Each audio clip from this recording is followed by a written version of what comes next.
آج کل مذہب کے متعلق کئی قسم کے خیالات ہیں اور ساری دنیا میں ایک ہجان ہے۔ بعض جگہ تو مذہب سیاسی مقاصد کے لیے استعمال ہو رہا ہے، ایک آئیڈیالوجی کے طور پر، صرف جو ایک آئیڈیالوجی کے مقابل پر کھڑا کیا جائے تاکہ دوسرے فلسفے جو اس کو ناکام کرنے میں ہار چکے ہیں وہ مذہب کی طرف سے اٹھ کر ایک آئیڈیالوجی کا مقابلہ کریں۔ بظاہر مذہب کا چرچا ہوتا ہے ان جگہوں پہ بھی، لیکن مذہب کے مقصد میں سے یہ بات نہیں تھی۔ مذہب کے مقاصد تو بہت اونچے ہیں اور ان کے ذیلی مقاصد میں یہ بات آ جاتی ہے کہ اگر حقیقی مذہب آئے تو غلط آئیڈیالوجیز خود بخود غائب ہو جاتی ہیں، اور بہت سی جگہ مذہب استعمال ہوتا ہے فتنے کے لیے بھی، فساد کے لیے بھی، انسان اور انسان کے درمیان نفرت پیدا کرنے کے لیے بھی، اور ایسے مناظروں کے لیے بھی جن کی حیثیت ان بٹیروں کی سی ہوتی ہے جو لڑتے ہیں، کچھ تماشے دیکھتے ہیں۔ ہار اور شکست کو پیش نظر رکھ کر مناظرے کیے جاتے ہیں، قطع نظر اس سے کہ جستجو مراد ہے، حق پانا اصل مقصد ہونا چاہیے۔ تو بہت سی الجھنیں مذہب کے ساتھ وابستہ ہو گئی ہیں، جس کی وجہ سے جو نئی نسل ہے وہ متنفر بھی ہوتی چلی جا رہی ہے، پیچھے ہٹ رہی ہے۔ وہ سمجھتی ہے اگر مذہب کی یہی حقیقتیں ہیں تو ہمیں اس میں کوئی دلچسپی نہیں۔ اور یہ جو شور ہے مذہب کا، اگر آپ حقیقت میں اتر کے دیکھیں تو مذہب کی مدد کرنے کی بجائے مذہب کے دشمنوں کی مدد کر رہا ہے۔ حقیقت مذہب اور ہے۔ سب مذہبوں کا دعویٰ کم سے کم یہی ہے کہ اللہ اور بندے سے ملاپ کے سب سے اچھے طریق کا نام مذہب ہے، اور اگر یہ مذہب کا خلاصہ درست ہے تو اللہ اور بندے کا ملاپ نہ ڈنڈے سے ہو سکتا ہے، نہ گالیوں سے ہو سکتا ہے، نہ مصنوعی نعرہ بازی سے ہو سکتا ہے، نہ اللہ اور بندے کا ملاپ صرف نظریاتی جہاد کے ذریعے ہو سکتا ہے ایک خاص مقصد کو مد نظر رکھ کر۔ اللہ اور بندے کا ملاپ کیسے ہو سکتا ہے، یہ بنیادی سوال ہے، اور جو مذہب بھی اس کے قریب کرے انسان کو اور اس کی تعلیم دے وہ اس حد تک سچا ہے۔ اس لیے یہ بھی غلط ہے کہ صرف منوپلی ہے بعض مذاہب کی سچائی۔ سچائی کے کچھ حصے ایسے مذاہب میں بھی موجود ہیں جو بحیثیت مجموعی آبسولیٹ ہو چکے ہیں، جو قصہ پارینہ بن گئے ہیں، لیکن جس حد تک وہ ایسی تعلیم اپنے اندر رکھتے ہیں جو واقعی اللہ اور بندے میں پیار پیدا کرے، اس حد تک وہ سچے ہیں۔ اور بہت سے سچے مذاہب ایسے ہوتے ہیں تعلیم موجود ہونے کے باوجود حقیقت سے ہٹ کر ایسی باتوں میں مبتلا ہو جاتے ہیں کہ اپنی سچائی سے خود فائدہ نہیں اٹھا رہے ہوتے۔ ایسے واقعات ہو جاتے ہیں۔ اس لیے سب سے اہم بات یہ ہے کہ ان باتوں کو معلوم کیا جائے کہ اللہ اور بندے کے درمیان کیا تعلق قائم کرتا ہے مذہب، اور اگر وہ تعلق واضح ہو جائے تو سچائی کا فیصلہ کرنا کچھ مشکل نہیں ہے، اور پھر غلط روش اختیار کرنے والے بڑے نمایاں ہو کر سامنے آ جاتے ہیں۔ اللہ اور بندے کا تعلق پیدا کرنے سے پہلے یہ ضروری ہے کہ ہارمنی کریٹ ہو خدا اور بندے کے درمیان۔ ٹیوننگ فورک کا تجربہ آپ میں سے کئی لوگوں نے کیا ہوگا۔ جب تک ویو لینتھ نہ ملے وہ آواز جو ایک طرف پیدا ہوتی ہے وہ دوسری طرف نہیں پیدا ہو سکتی۔ دوستی ہوتی ہے اس میں کوئی نہ کوئی ہارمنی، کوئی نہ کوئی ہم آہنگی پائی جاتی ہے۔ اس کے بغیر نہ انسان کا انسان سے تعلق ہوتا ہے، نہ جانور کا جانور سے تعلق ہوتا ہے۔ وہ قدر مشترک، وہ ہم مزاجی، جس کو شراب نوش ہم مشرب ہونا کہتے ہیں، کئی اصطلاحیں موجود ہیں، کچھ قدر اشتراک ہونی ضروری ہے۔ اور خدا تعالیٰ سے تعلق قائم کرنے کے لیے صفات باری تعالیٰ پر زور دینا ضروری ہے۔ جب تک اللہ تعالیٰ کی صفات بندہ اپنانا نہ شروع کرے اس وقت تک یوں ہی وہم ہے کہ میں سچے مذہب کا پیرو ہوں۔ صفات باری تعالیٰ اپنائے تو انسان میں ایک حسن پیدا ہو جاتا ہے۔ صفات باری تعالیٰ اپنائے تو نفرت خود بخود غائب ہو جاتی ہے۔ خدا کی صفات میں مخلوق سے نفرت شامل نہیں ہے، کسی صفت میں نہیں ہے۔ خدا تعالیٰ کی صفات میں بدخلقی نہیں ہے۔ خدا تعالیٰ کی صفات ایک مجموعہ حسن ہے، اس میں ایک توازن ہے اور ایک کشش ہے۔ تو یہ کیسے ممکن ہے کہ اللہ کسی کی ذات میں اتر رہا ہو اور وہ قابل نفرت بنتا چلا جا رہا ہو اور لوگوں کو قابل نفرت بناتا چلا جائے؟ اس لیے یہ سب سے بڑی پہچان ہے۔ مثلا قرآن کریم نے اس کے لیے بڑا سائنٹیفک ایک کلام، ایسا حیرت انگیز سائنٹیفک کلام ہے کہ کسی پہلو کو نہیں چھوڑتا نہیں۔ یہ بات کہنے کے بعد قرآن کریم پھر ایک نمونہ رکھتا ہے سامنے اور فرماتا ہے کہ اللہ کو اپنانا، اللہ کی صفات کو اختیار کرنا، اگر تم اپنے انسانوں میں سے کسی میں سیکھنا چاہتے ہو تو اس کے لیے ایک ماڈل ہے، اور وجہ اس کی یہ ہے، بہت ضروری چیز ہے۔ اللہ تعالیٰ اور ہے، بندہ اور ہے، اور بندہ تو ایک برتن کی طرح ہے جس میں لامحدود چیز آ ہی نہیں سکتی۔ اس بندے میں اگر خدا کی صفات اترے تو بندے کا جو رنگ ہو جانا چاہیے ہم صرف وہ دیکھ سکتے ہیں، ورنہ تو ایک فرضی بات ہے۔ تو اللہ تعالیٰ فرماتا ہے کہ دیکھو حضرت صلی اللہ علیہ وآلہ وسلم کی مثال دے کر کہ یہ وہ رنگ ہے جو ہو جاتا ہے جب خدا سے محبت پیدا ہو جائے، یہ وہ اسوہ ہے جو خود بخود ظاہر ہوتا ہے جب سچا خدا کا عاشق ہو۔ اس لیے صرف تمہارا دعویٰ کہ ہم اللہ کی طرف جا رہے ہیں، خدا سے محبت کرتے ہیں، خدا سے عشق کرتے ہیں، قابل قبول ہو نہیں سکتا جب تک کہ جنہوں نے اس دعوے کو سچا کیا ہے ان کی پیروی کر کے نہ دکھاؤ۔ چنانچہ اس بات کو خدا تعالیٰ اس طرح بیان فرماتا ہے، قل ان کنتم تحبون اللہ فاتبعونی یحببکم اللہ، کہ اے دعویٰ داران محبت، بڑی آوازیں اٹھتی ہیں عشق کے دعووں کی، لیکن عشق کا دعویٰ کچھ امتحانوں میں سے گزرتا ہے تو پھر سچا ثابت ہوا کرتا ہے، اور کچھ لوگ ان امتحانوں میں سے گزر کر سچے ثابت ہو چکے ہیں جو مثالیں بن جاتے ہیں۔ مثلا مجنوں نے عشق کیا، وہ ایک مثال بن گیا اور کئی زبانوں کی شاعری اس سے متاثر ہوئی۔ تو قرآن کریم نے بھی عشق کی ایک مثال قائم کر دی، فرمایا تم جو محبت کا دعویٰ کرتے ہو، اگر تم سچے ہو تو پھر حضرت محمد مصطفیٰ صلی اللہ علیہ وآلہ وسلم کی پیروی کر کے دکھاؤ۔ ان کنتم تحبون اللہ فاتبعونی یحببکم اللہ، ان رسول اللہ صلی اللہ علیہ وسلم کی زبان سے مخاطب ہوا ہے، میری پیروی کر کے دکھاؤ اور پھر میں تمہیں ضمانت دیتا ہوں کہ اللہ تم سے محبت کرے گا۔ یک طرفہ محبت پیدا نہیں کر دیا کرتی، اگرچہ بظاہر سچی بھی ہو، اس میں اس سے زیادہ کلام کیا گیا ہے۔ ایک انسان جو عاشق ہوتا ہے کسی ذات کا، کسی ذات سے پیار کرتا ہے، اس کا بڑا مقصد یہ ہے کہ وہ بھی مجھ سے پیار کرنے لگے۔ تو اللہ تعالیٰ فرماتا ہے کہ صرف تمہاری محبت کی سچائی کی میں تصدیق نہیں کروں گا، میں تمہارا مقصد اعلیٰ، یہ محبت کا جو مقصد اعلیٰ ہوتا ہے وہ پورا کر دوں گا۔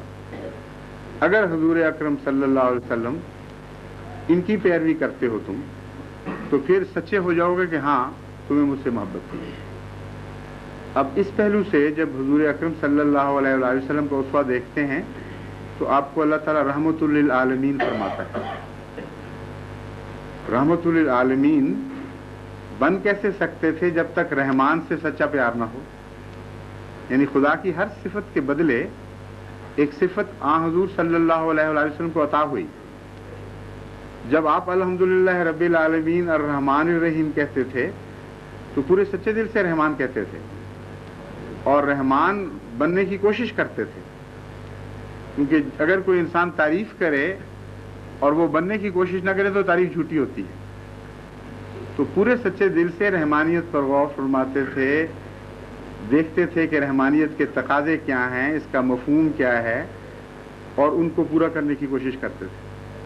مثلا رحمانیت کے تقاضوں پر غور کرتے ہوئے آپ کی اس بات پر نظر گئی کہ خالق اپنی مخلوق سے پیار کرتا ہے، اور بعض رحمانیت کے جلوے ایسے ہیں جو مومن اور غیر مومن دونوں پر برابر ظاہر ہوتے ہیں، انسان اور غیر انسان سب پر جلوہ گر ہوتے ہیں۔ جس قدر آپ نے رحمانیت کی معرفت میں ترقی فرمائی اتنا ہی خدا کی طرف سے بڑا انعام ملا۔ چنانچہ آپ کو رحمت للناس نہیں فرمایا بلکہ رحمت للعالمین فرمایا۔ عالمین میں حیوان بھی آ گئے، عالمین میں کائنات کا پورا تصور آ گیا، جس کا مطلب یہ ہے کہ آپ کی معرفت تمام دوسرے نبیوں سے زیادہ تھی، اس لیے آپ پر زیادہ رحمت ہوئی۔ ایک تعلق ہے انسان کا خدا کی صفات کو سمجھنا اور مقابل پر خدا کا انعام ہونا، ان کا ایک براہ راست واسطہ ہے۔ اس لیے اس میں کوئی آربیٹری فیصلہ نہیں ہے اللہ تعالیٰ کا کہ پہلے نبیوں کو پر تو قومی رحمت کے طور پر جلوہ گر ہوا اور حضرت محمد مصطفیٰ صلی اللہ علیہ وآلہ وسلم پر عالمی رحمت کے طور پر جلوہ گر ہوا۔ وجہ یہ تھی کہ حضرت حضور اقدس صلی اللہ علیہ وآلہ وسلم نے رحمانیت کا وہ عرفان حاصل کیا جو پہلے نبی نہیں کر سکے تھے، اور جتنا بڑا ظرف ہوتا ہے اتنی بڑی نعمت اس میں داخل ہو سکتی ہے اگر کوئی داخل کرنے کا فیصلہ کرے۔ تو یہ ہے صفات باری تعالیٰ پر غور، اور صفات باری تعالیٰ کے نتیجے میں جو وجود پیدا ہوتا ہے وہ محمد مصطفیٰ صلی اللہ علیہ وسلم۔ اس لیے یہ کیسے ہو سکتا ہے کہ مذہب خدا سے تعلق کی خاطر قائم ہو، ایک نمونہ سامنے قائم ہو جائے، اور مذہب کا نتیجہ یہ نکلے کہ زحمت للناس یا زحمت للعالمین؟ وہ بات ہی جھوٹی ہے، وہ سارا فلسفہ غلط ہے جو انسان کو انسان سے نفرت پر آمادہ کرتا ہے۔ حضرت صلی اللہ علیہ وآلہ وسلم کی ذات میں جو رحمت نے جلوے دکھائے ہیں وہ آزمائشوں میں سے گزرے ہیں، صرف زبانی بات نہیں تھی کہ رسول خدا کو ہم کہتے ہیں خدا نے رحمت للعالمین کہہ دیا اور فخر شروع کر دیں۔ رحمت للعالمین کہنا اور بات ہے، رحمت للعالمین بن کے دکھانا بالکل اور بات ہے، اور ہر امتحان پر کچھ تقاضے ہوتے ہیں۔ حضرت صلی اللہ علیہ وآلہ وسلم نے ہر اللہ تعالیٰ کی صفت کے تقاضے اس امتحان میں پورے کر کے دکھائے ہیں۔ یہ مضمون ہے جو حضور صلی اللہ علیہ وآلہ وسلم کے ذریعے ہم پر کھلا، اور ان معنوں میں آپ وسیلہ ہیں۔ ایک فرضی وسیلے کا تصور بھی بنایا ہوئے لوگوں نے کہ رسول اللہ صلی اللہ علیہ وسلم کو ہم وسیلہ کہہ دیا، وہ آپ ہی وسیلہ بن گیا، ہمیں خدا سے ملا دیا۔ یہ فرضی باتیں ہیں، ایک حقیقت ہے۔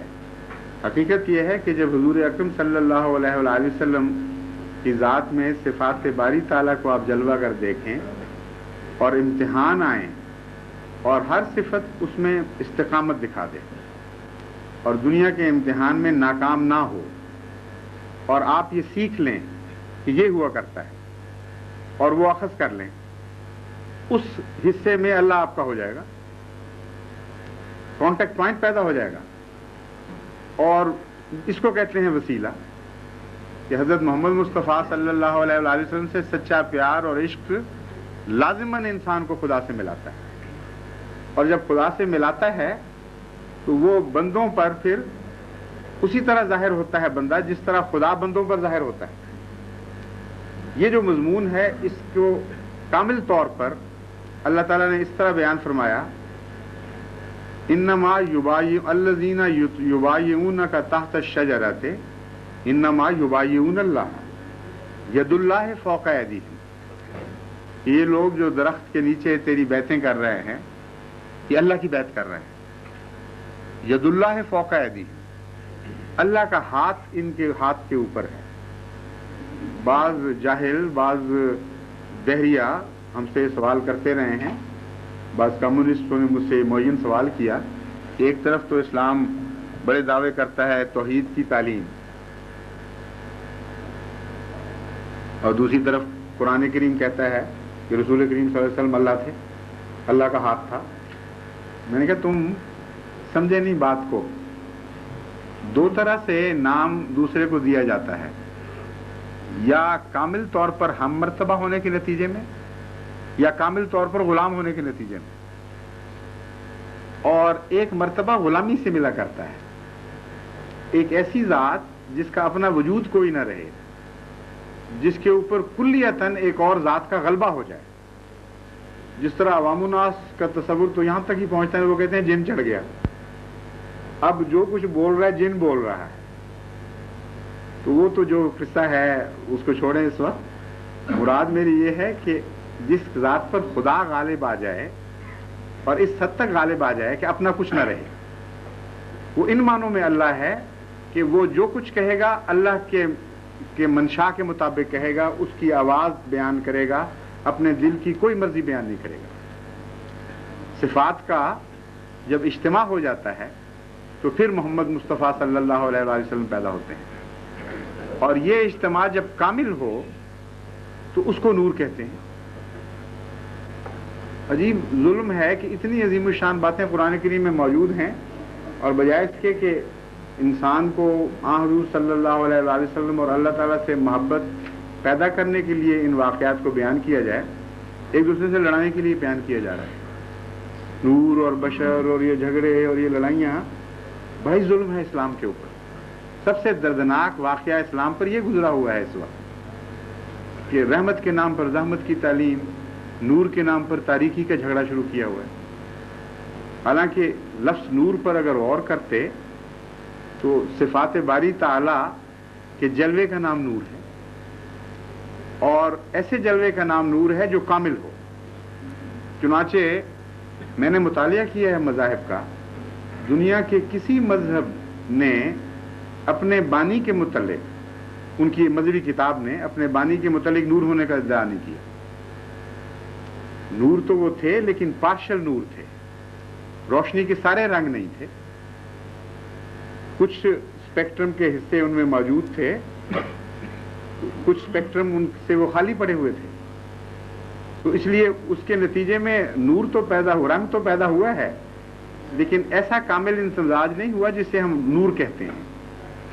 تو اس معنی میں حضرت صلی اللہ علیہ وآلہ وسلم کو نور فرمایا گیا کہ آپ کے اندر صفات باری تعالی اپنے کامل توازن کے ساتھ جلوہ گر ہوئی ہیں، اور اس کے نتیجے میں نور پیدا ہونا ایک طبعی امر ہے. چنانچہ اسی لیے آپ کو سراج منیرہ بھی فرمایا گیا. روشن سورج وہ ہے جس میں روشنی اپنے کمال توازن کے ساتھ، یعنی صرف توازن نہیں بلکہ کمال توازن کے ساتھ جلوہ گر ہوتی ہے. تو یہ ہیں حضرت اقدس محمد مصطفیٰ صلی اللہ علیہ وآلہ وسلم. آپ کے جتنا ہم قریب جائیں گے اتنا ہمارا معاشرہ سدھرے گا، جتنا ہم قریب جائیں گے یہ دنیا ہمارے لیے جنت بنتی چلی جائے گی. اور اسلام کسی ایسی جنت کو پیش نہیں کرتا جو تصورات میں ہو اور اس دنیا میں نہ اتری ہو. سارے دکھ ہمارے سنت نبی سے دور ہونے کے نتیجے میں ہیں. یہ جیسا کہ میں نے بیان کیا ہے دوسرے لفظوں میں صفات باری تعالیٰ سے پیچھے ہٹنے کے نتیجے میں، جب رسول میں جلوہ گر ہو تو اسی کا نام سنت ہوتا ہے. وہ خلق جو دلوں کو جیتنے والا ہے، جو مخلوق سے محبت کرنے والا ہے، جو اس کے لیے قربانی دینے والا ہے، اس خلق کے بغیر نہ اسلام زندہ ہو سکتا ہے، نہ اسلام کی طرف کوئی مائل ہو سکتا ہے، نہ ہمارا معاشرہ جنت بن سکتا ہے. یہ ایک ایسی حقیقت ہے کہ کبھی کوئی دنیا کی طاقت اس کو تبدیل نہیں کر سکتی، جتنی مرضی نعرہ بازی کر لیں. اسوہ محمد مصطفیٰ صلی اللہ علیہ وآلہ وسلم کے بعد نہ آپ کو چین آنا ہے، نہ آپ کو امن نصیب ہونا ہے، نہ آپ کی طرف کوئی مائل ہوگا. فرضی قصے ہیں، حقیقت سے ہٹ کر ہیں. اسوہ محمد مصطفیٰ صلی اللہ علیہ وآلہ وسلم پر قرآن کریم کی بہت ساری آیات عجیب حسن کے ساتھ روشنی ڈالتی ہیں. ایک مثلاً آپ کا جلوہ یہ دکھایا گیا، دنا فتدلا فکان قاب قوسین او ادنا، کہ محمد مصطفیٰ صلی اللہ علیہ وآلہ وسلم دنا اپنے رب کے قریب ہوئے. فتدلا کا اکثر اور اللہ بھی ان کے قریب ہوا، یہ بھی درست ہے، غلط نہیں ہے. لیکن ضمیر جب حضور اکرم کی طرف گئی تھی، آپ کا ذکر چھیڑا تھا، تو تدلہ کی اول ضمیر حضور اکرم کی طرف ہی جاتی ہے. اور ایک اور مضمون پیدا ہوتا ہے کہ ایک منٹ ابھی چھوڑ دیتے ہیں نہیں کہ ایک منٹ اس کے بعد حضور اکرم صلی اللہ علیہ وآلہ وسلم کا ایک اور جلوہ اس میں نظر آتا ہے بہت ہی پیارا، کہ اپنے رب کے قریب ہوئے اور اپنے رب کو پانے کے بعد وہیں نہیں ٹھہر گئے کہ میں نے پا لیا بس کافی ہو گیا. تدلّا پھر مخلوق کی طرف جھکے. اور تدلّا کا لفظ نہایت ہی ڈسکرپٹیو، نہایت ہی اعلیٰ تصویر کھینچنے والا ہے. تدلّا اس درخت کو کہتے ہیں، اس درخت کے لیے استعمال ہوتا ہے جس کی شاخیں پھل سے بوجھل ہو کر اس لیے جھکتی ہیں کہ توڑنے والے کے قریب آ جائیں، وہ اس فیض سے کو پا لیں جو فیض درخت کو عطا ہوا ہے. دناف تدلّا کا حقیقی اور اصلی معنی یہ بنے گا کہ حضرت محمد مصطفیٰ صلی اللہ علیہ وآلہ وسلم جب صفات باری تعالیٰ سے متصف ہوئے اور اپنے رب کی حقیقت کو آپ نے پا لیا تو بندوں کی طرف جھکے اور ان کو بلایا اور ان کو ان نعمتوں میں شریک کرنے کی دعوت دی. اور تدلّا میں قربانی کا معنی پایا جاتا ہے، کیونکہ جو شاخیں جھکتی ہیں بوجھ سے بعض دفعہ وہ تکلیف اٹھاتی ہیں، بعض دفعہ ان کو نقصان پہنچتا ہے. اور اس میں کہیں بھی یہ ہے تبلیغ کی حقیقت، اس میں کہیں غصے کا کوئی مضمون نہیں، نفرت کا کوئی مضمون نہیں، فیض کے جاری ہونے کا مضمون ہے.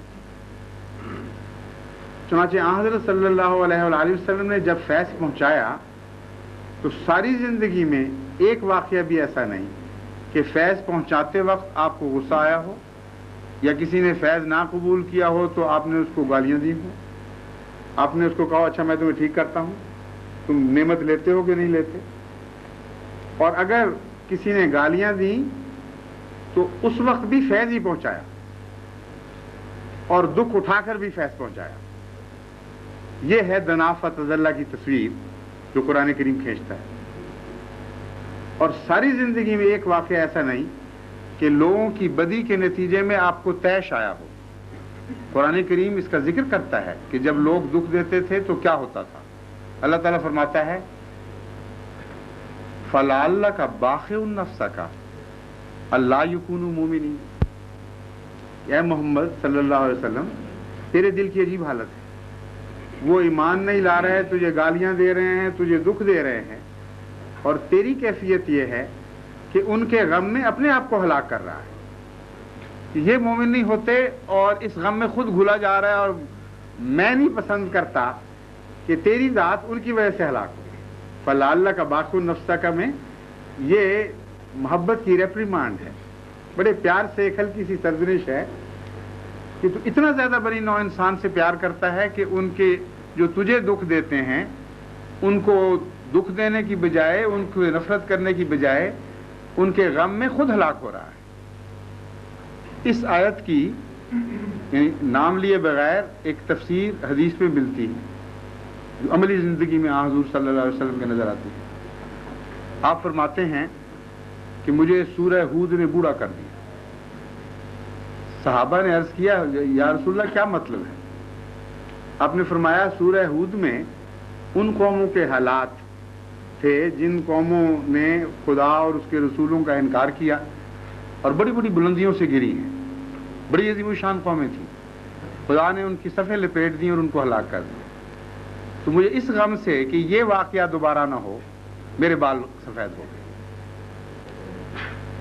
11 بچے کہتے ہیں وفات پا گئے، پیدا ہوئے اور بال نہیں سفید ہوا کوئی. اتنے دکھ دیے ظالموں نے، کوئی بال نہیں سفید ہوا. بال سفید ہوئے ہیں دشمن کے غم میں کہ وہ ہلاک نہ ہو جائے. بس فَلَعَلَّكَ بَاخِعٌ نَفْسَكَ کی یہ تفسیر ہے. حدیث میں ملتا ہے کہ حضرت صلی اللہ علیہ وآلہ وسلم کو کسی بات پر، کسی قابل نفرت بات پر بھی اشتعال نہیں آتا تھا، رحم پیدا ہوتا تھا. مثلا ایک موقع پر ایک روایت آتی ہے کہ ایک بدو آ گیا اور اس نے ادھر ادھر دیکھنا شروع کیا نماز میں، اور کوئی بات ہوئی تو اپنے ران بھی پیٹنے لگ گیا. تو نماز ختم ہو کر جب ختم ہوئی تو صحابہ نے بڑی نفرت سے گھور کر اس کو دیکھا اور بعض غصے سے دوڑے کہ رسول اللہ علیہ وسلم کی نفرت تو نہیں کہنا چاہیے، حضرت کی محبت کی وجہ سے ذرا جذباتی زیادہ ہو گئے، اور کہا کہ یہ اس طرح کی حرکتیں تم کر رہے ہو. ان کی اپنی روایت ہے وہ کہتے ہیں مجھے ہر آنکھ میں غصہ نظر آ رہا تھا، مگر میری آنکھ محمد رسول اللہ صلی اللہ علیہ وسلم کی طرف گئی تو اس میں بڑا ہی پیار تھا، اتنی رحمت تھی کہ میرا دل اس سے پگھل گیا۔ آپ نے پیار سے مجھے بلایا اور کہا میرے قریب آؤ، میں حاضر ہوا اور فرمایا کہ دیکھو اس طرح نہیں کیا کرتے، اس طرح کیا کرتے۔ یہ آپ کا نصیحت کا طریقہ تھا، کوئی غصہ نہیں آیا۔ صحابہ بیان کرتے ہیں کہ ایک موقع پر ایک یہودی نے آ کر آپ کے گلے کا جو پٹکا تھا، چادر ڈالی ہوتی تھی، اس کو کھینچا بڑے زور سے اور کہا تو وعدہ خلافی کرتا ہے اور میرا قرض ادا نہیں کیا۔ حضرت عمر قریب کھڑے تھے، وہ بڑی غصے سے اس کی طرف جھپٹے سزا دینے کے لیے۔ رسول اللہ صلی اللہ علیہ وسلم نے روک دیا، فرمایا عمر یہ درست نہیں کیا تم نے، تمہیں یہ کہنا چاہیے تھا، مجھے کہتے کہ یا رسول اللہ آپ نے واقعی اس کا قرض دینا تھا تو دے دینا چاہیے تھا، اور اس کو کہتے کہ ادب انسانیت سیکھو، اس طرح مطالبے نہیں کیے جاتے۔ کیسا سادہ پاکیزہ کلام اور کیسا رجحان ہے، اتنا حسین توازن ہے کہ اس کے نتیجے میں سوائے اس کے کہ عشق پیدا ہو کچھ ہو ہی نہیں سکتا، بے اختیاری ہو جاتی ہے۔ چنانچہ آپ نے پھر ساتھ یہ بھی فرمایا کہ یہ غلط کہہ رہا ہے، میرا وعدے کا وقت ابھی پورا نہیں ہوا تھا۔ اور حضرت عمر نے چونکہ اس پہ غصہ دکھایا تھا، عجیب حیرت انگیز ذکی اور فہیم وجود تھا جس کی کوئی گہرائی تک پہنچ نہیں سکتا وجود، ان کے سپرد کیا کہ اب جا کے قرضہ اتارو، تم جو غصہ دکھانے لگے تھے یہ قرضہ اتارو، میں تمہیں دے دوں گا، اور جتنا قرضہ ہے اس سے کچھ زیادہ دینا ہے اس کو۔ وہ جب دیا اس کو زیادہ تو اس نے کہا میں نے واپس جانا ہے۔ انہوں نے کہا اب کیا کرنے جانا ہے؟ انہوں نے کہا یہ میرا کام ہے۔ واپس گیا اور عرض کی کہ یا رسول اللہ میں مسلمان ہوتا ہوں۔ یہ اسوا سچوں کا ہے، جھوٹوں کا ہو ہی نہیں سکتا۔ ایک یہ بھی موقع ہے غصے کا، اور پھر اتنا عظیم الشان وجود، اور یہ سکھاتے ہیں۔ ایک موقع پر ایک بدو آیا اور رسول کریم صلی اللہ علیہ وآلہ وسلم کا مہمان ہوا، آپ نے مسجد نبوی میں ٹھہرا دیا۔ اس سے بھی اندازہ کریں وہ مسلمان نہیں تھا، مسجد آپ کی ناپاک نہیں ہوئی، مسجد میں ٹھہرا، اور چونکہ حرص کے ساتھ اس نے دودھ زیادہ پی لیا تھا، یہاں تک کہ حضرت عائشہ کی یا ایک اور ازواج مطہرات میں سے کسی کی گواہی ہے کہ اس رات ہم بھوکے سوئے، کیونکہ سارا دودھ حضور نے اس کو پلا دیا تھا، اور اس کو اسہال لگ گیا، لالچی تھا، حرص میں مسجد گندی کر دی۔ رسول کریم صلی اللہ علیہ وآلہ وسلم کو صبح صحابہ نے دیکھا کہ خود اپنے ہاتھ سے وہ مسجد دھو رہے ہیں۔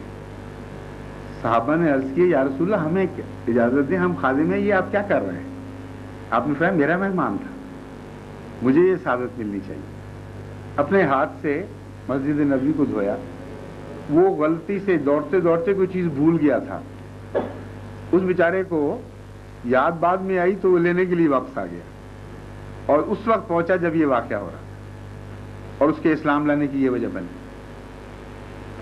حیرت انگیز ہے وہ وجود۔ مشرکین ایک دفعہ مسجد میں داخل ہونے لگے، حضرت صلی اللہ علیہ وآلہ وسلم نے دیکھا، نہیں روکا، اور صحابہ اٹھ کھڑے ہوئے کہ مشرکین نجس ہیں، انہوں نے روک دیا۔ رسول اللہ صلی اللہ علیہ وسلم نے فرمایا مسکرا کے ان کو آنے دو۔ صحابہ نے کہا یا رسول اللہ آپ پر جو کلام نازل ہوا ہے وہی کہتا ہے یہ مشرکین نجس ہیں تو مسجد ناپاک ہو جائے گی۔ آپ نے فرمایا تم نہیں سمجھتے ان باتوں کو، ان کا نجس ان کے دل سے تعلق رکھتا ہے، ان کے دل ناپاک ہیں، ہماری مسجد ناپاک نہیں ہو سکتی، اور مشرکین مسجد نبوی میں داخل ہوتے ہیں۔ اس کو کہتے ہیں رحمت للعالمین، یعنی ہر موقع پر ایک آزمائش ہوتی ہے رحمت کی، وہاں پتہ چلتا ہے کہ کون سچا ہے رحمت بننے میں، کون جھوٹا ہے۔ ایک موقع پر عیسائی وفد حاضر ہوا، اٹھ کر جانے لگا تو حضور اکرم نے فرمایا کہ کہاں چلے ہو؟ انہوں نے کہا جی ہماری عبادت کا وقت ہو گیا۔ آپ نے فرمایا یہ بھی تو خدا کا گھر ہے، یہاں عبادت کر لو، اور وہاں عبادت کی انہوں نے، اور مسجد نبوی کو کوئی نقصان نہیں۔ بس ہر وہ مسجد جو ملک محمد مصطفیٰ میں مسجد نبوی سے دور ہٹ جاتی ہے وہ خدا سے بھی دور ہٹ جاتی ہے۔ یہ مطلب ہے صفات باری تعالیٰ کا، کہ جو صفات باری تعالیٰ کا نمائندہ ہوگا، جب اس سے دور ہٹو گے تو خدا سے دور ہٹو گے، ایسی مسجد میں خدا بھی نہیں جائے گا۔ تو ویسی بات ہو جاتی ہے جیسے ایک عیسائی واقعہ ہے امریکہ میں جب بہت نفرت تھی کالوں سے، کالوں کے گرجے الگ، گوروں کے الگ، تو ایک کالا بیچارہ غلطی سے گوروں کے گرجے میں چلا گیا اور انہوں نے دھکے دے کے نکال دیا۔ وہ تھا بیچارہ نیک دل، سچے دل سے، اب جو خدا سمجھتا تھا اس کی عبادت کرنے کے لیے جا رہا تھا، وہ وہاں سیڑھی پر اس نے سر رکھ دیا، رونے لگا، روتے روتے اس کی آنکھ کھل لگ گئی اور اس نے خواب میں دیکھا کہ حضرت عیسیٰ تشریف لائے ہیں، اور وہ کہتے ہیں کہ تم کیوں رو رہے ہو؟ انہوں نے کہا کہ میں تو اندر جا رہا تھا عبادت کے لیے اور انہوں نے مجھے اندر نہیں جانے دیا، میں اس لیے رو رہا ہوں۔ تو حضرت عیسیٰ نے کہا تم اتنی سی بات پہ رو رہے ہو، میں تو کبھی بھی اس گرجے میں نہیں گیا جب سے بنا ہے میں نے تو جھانک کے بھی نہیں دیکھا۔ یہ ایک لطیفہ ہے لیکن اس میں ایک سبق بھی ہے، اور مسلمان کے لیے تو سب سے قطعی معیار یہ ہے کہ ہر وہ مسجد جو حضور اکرم صلی اللہ علیہ وآلہ وسلم کی صفات سے دور ہٹتی ہوئی آپ کو دکھائی دیتی ہے، وہ خدا سے دور ہٹتی ہوئی دکھائی دیتی ہے۔ دعوے جو مرضی کریں وہ مسجد کہلا ہی نہیں سکتی، اس کے معنی کچھ نہیں۔ پھر حضرت صلی اللہ علیہ وآلہ وسلم کی رحمت دیکھیے، یہ تو عیسائی وہ تھے جن کو اپنے ہاں جگہ دی۔ ایک قبیلہ تھا ایک پہاڑ کے دامن میں جس میں ایک پرانی مونسٹری تھی، وہ عیسائی حضور اکرم صلی اللہ علیہ وآلہ وسلم سے ملنے آئے تو آپ نے ان کو ایک تحریر لکھ کے دی جو آج تک ریکارڈ کے طور پر ہسٹوریکل موجود ہے۔ اس تحریر میں آپ نے لکھا کہ ان کی صلیب کی حفاظت کی جائے گی، ان کے گرجے کی حفاظت کی جائے گی، اور اگر کوئی مسلمان ان کی صلیب یا گرجے کی حفاظت نہیں کرے گا یا ان کے دفاع میں مدد نہیں کرتا تو اس کا میرے ساتھ کوئی تعلق نہیں۔ رحمت للعالمین پھر اس کو کہتے ہیں نا، کوئی پہلو نہیں ہے جو خالی ہے رحمت سے۔ آپ نے ہزار دفعہ شاید سنی ہو پرندوں کی آواز اوپر چیخیں مار رہے ہیں، کبھی برائی نہیں کی کہ کس وجہ سے شور مچا رہے ہیں، کیا واقعہ ہو رہا ہے، خیال ہی نہیں آتا یہ جانور اور قوم ہیں، ہم اور قوم ہیں، ان کے دکھ ان کے ساتھ ہوں گے۔ لیکن ایک غزوے کے موقع پر آپ نے پڑاؤ ڈالا ہوا تھا، ایک پرندے کی چیخ کی آواز آئی، حضور صلی اللہ علیہ وسلم بے قرار ہو گئے، خیمے سے باہر نکلے اور پوچھا طلب بتا کرو یہ کیا ہو گیا ہے، اس پرندے کی آواز میں مجھے درد ملا ہے۔ صحابہ نے دریافت کیا تو پتہ لگا ایک شخص نے اس کے بچے نکال لیے تھے گھونسلے سے، تو آپ نے فرمایا اس کے بچے واپس رکھو لیکن ورنہ مجھے چین نہیں آئے گا۔ بچے واپس رکھے تو پھر حضور اکرم صلی اللہ علیہ وآلہ وسلم کو تسکین قلب ملی۔ تو دعویٰ تو نہیں ہے صرف ہمارا کہ رسول اکرم صلی اللہ علیہ وسلم رحمت للعالمین، ہر قدم پر، ہر زندگی کے شعبے میں، ہر موڑ پر جہاں بھی رحمت کے امتحان آئے آپ نے رحمت بن کے دکھایا۔ اس وجود سے تعلق توڑ کر یہ ہو کیسے سکتا ہے کہ مسلمان قابل نفرت ہو دنیا میں کسی کی نظر میں؟ یہ ناممکن ہے کہ سورج سے اندھیرے نکلتے آپ دیکھیں کبھی۔ حضور اکرم تو سورج ہیں، سراج منیرہ قرآن نے فرمایا ہے۔ تعلق اگر سچا ہوگا تو اس سے نور پھوٹے گا۔ ناممکن ہے کہ اندھیرے نازل ہو رہے ہوں، رحمت سے زحمت پھوٹ رہی ہو اور عفو اور مغفرت سے ظلم اور صفاقی نکل رہی ہو۔ یہ تضادات ہیں، اس کے لیے کسی دلیل کی ضرورت نہیں۔ سب سے روشن حقیقت خدا کے بعد حضرت اقدس محمد مصطفیٰ صلی اللہ علیہ وسلم کی ہے، اس لیے اس کو اختیار کریں۔ نظریاتی اختلاف کی میں بات کوئی نہیں کرنا چاہتا، لیکن یہ وہ حقیقت ہے جس سے کوئی انکار کر ہی نہیں سکتا۔ اس کو اس طرح اختیار کریں جیسے حق ہے، پھر دیکھیں روز روز آپ کے اندر تبدیلیاں کیسی پیدا ہوتی ہیں۔ ایک نیا وجود پیدا ہوگا، اس وجود کی عظمت کا احساس پیدا ہوگا اور آپ مستغنی ہو جائیں گے غیر سے۔ پھر کوئی غیر تعریف کرتا ہے یا نہیں کرتا، خدا کی وہ صفت بھی صفات سے ہی پیدا ہوتی ہے کہ خدا مستغنی ہے۔ کوئی دنیا میں اس کی پرواہ کرتا ہے یا نہیں کرتا، عبادت کرتا ہے یا نہیں کرتا، اللہ تعالیٰ فرماتا ہے مجھے کوئی پرواہ نہیں، اس لیے کہ نوبیلٹی جو ودن ہے، ذات کے اندر کی کا حسن، وہ مستغنی کر دیا کرتا ہے۔ پھر آدمی ریا سے پاک ہو جاتا ہے، اس کو وہ ان باتوں سے بے پرواہ ہو جاتا ہے، کوئی میرے مطلب کیا سوچ رہا ہے، کیا کہہ رہا ہے. اتنا حسن ہے انسان کی ذات میں، یعنی امکان ہے حسن پیدا ہونے کا، کہ اپنے حسن میں ڈوب جاتا ہے اور وہی خدا ملے گا اس کو، باہر بھی نہیں ملے گا.